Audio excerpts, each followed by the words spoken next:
Olympian didn't hear anything they said. He had lost himself in the fight. Instinct and adrenaline drove his actions.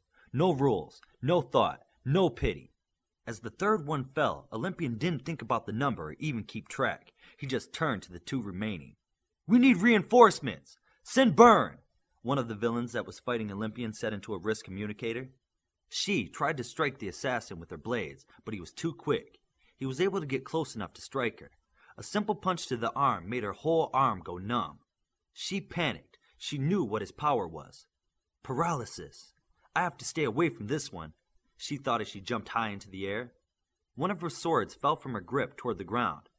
"Virtuoso, show me where you are. You hold Alex," Glimmer thought. "I don't know if that's a good idea," Virtuoso said.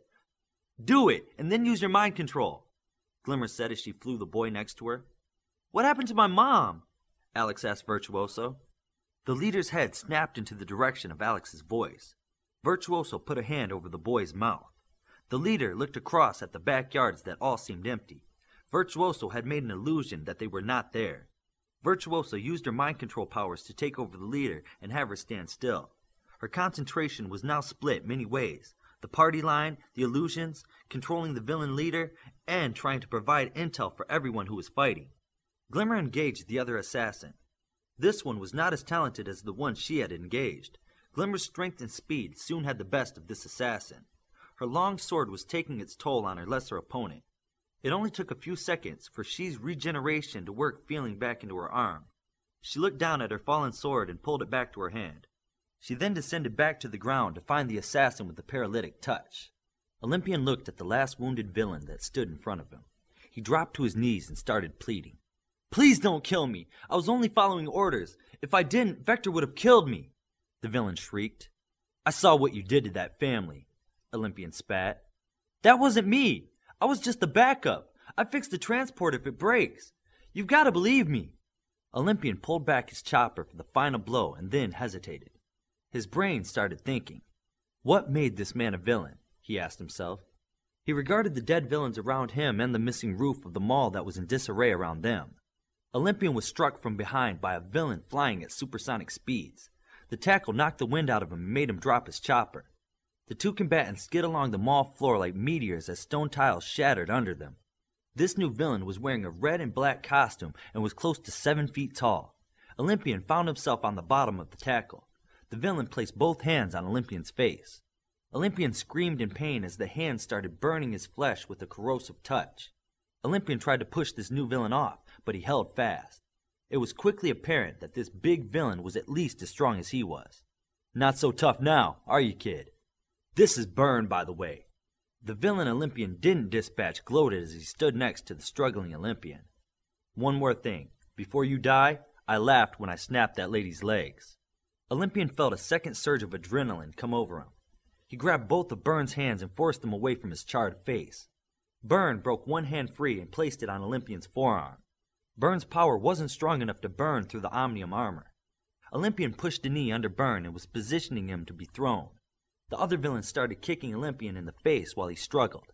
Glimmer finished off the second assassin with her sword. The woman became visible as she slumped to the ground. Glimmer then took stock of what was around her. She saw the leader still standing like a statue. "Where is the other assassin?" Glimmer thought. "I'm looking," she answered. "He's close to me," Virtuoso thought. "Teleport," she said as she jumped in Virtuoso's direction. "If I do, I let the leader go." Virtuoso could feel the leader fighting. "I know where he is," Glimmer said as she let a light burst near Virtuoso's position. She was now in position to use her attraction power and pulled the assassin away from Virtuoso. The assassin was now tumbling away from the edge of the neighborhood and back toward the shopping center parking lot. He was able to change direction in mid-air and head directly at She. Glimmer flew at him and turned sideways for a double kick. She could sense what was happening but was too slow to call out the danger to her fellow stealth.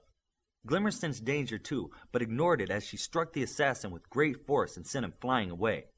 Glimmer fell to the asphalt and thought out loud. "What happened to my legs? He's a paralyzer. Don't let him touch you. Can you get airborne?" she thought. "Sure," Glimmer said as she rose into the air. She put her swords away and took the fighting stance her father taught her. The invisible assassin came straight for her. She closed her eyes and let her instincts guide her. The assassin tried to get in close to touch her. She fought him with her repulsion power like she had fought Glimmer a half a year ago. She was careful to keep a good 10 feet between them as she struck him repeatedly with invisible forces from her hands. Glimmer could feel her legs returning to normal as she pulled out her sword. She could sense how the invisible fight was going down below her. She landed behind the assassin and started giving him 2 opponents to fight. Without speaking, the 2 stealths began to move as a unit, each on an opposite side of the assassin. The assassin tried to get his hands on Glimmer, but she kept her katana between the 2 of them. He was getting battered and cut so bad that he knew this fight wouldn't go his way. From his costume, he took out one of his hook launchers and aimed it at where he knew Virtuoso to be. She and Glimmer knew he was up to something and pressed the fight even harder. The assassin launched the sharp hooks and struck Virtuoso and Alex. Glimmer struck a killing blow with her sword as he yanked on the 2. Virtuoso screamed as hooks pulled on her face and she staggered forward. Alex didn't seem too hurt by the attack. Virtuoso used her reality power and made the hooks in her disappear. A wide force blast struck both she and Glimmer. Both the stealths became visible as they bounced across the asphalt. The leader had regained control of her body and targeted the stealths again. Byrne was unable to get his free hand back on Olympian's face, and he was worried about letting the Alpha get to his feet. The blows to the face from the other villain were little more than a distraction to Olympian. Byrne looked at a hole in the omnium armor on Olympian, the hole that Vector blasted in his chest plate. Byrne was able to reach his right hand in the hole and placed his index finger in it. Olympian felt his flesh burn where the villain's finger was. Olympian then spun his body to the right and his armor with it. Byrne's finger snapped backward and he tried to pull it back out of the armor. Olympian took this opportunity to go on the offensive. He grabbed Byrne by the head with both hands and pulled him in for a vicious headbutt. Byrne's head bounced back and blood drained from his nose. Olympian turned to release Byrne's finger and Byrne quickly pulled the badly broken finger back. Olympian then braced Byrne up high with one knee and kicked him in the back with the other leg. Byrne flew backward through the wrecked mall ceiling. Olympian ignored the other villain who was kicking him and quickly used his flying power to move. He spun and slid fast along the rubble back to where he originally was. Olympian's hand found what he was looking for. The Greek hitter then flipped and skidded to a stop on 2 feet with his chopper in his hand. Byrne flew back into the building at Olympian, who had just enough time to ready himself and swing with all of his might. The chopper found its mark almost a foot deep into the big villain.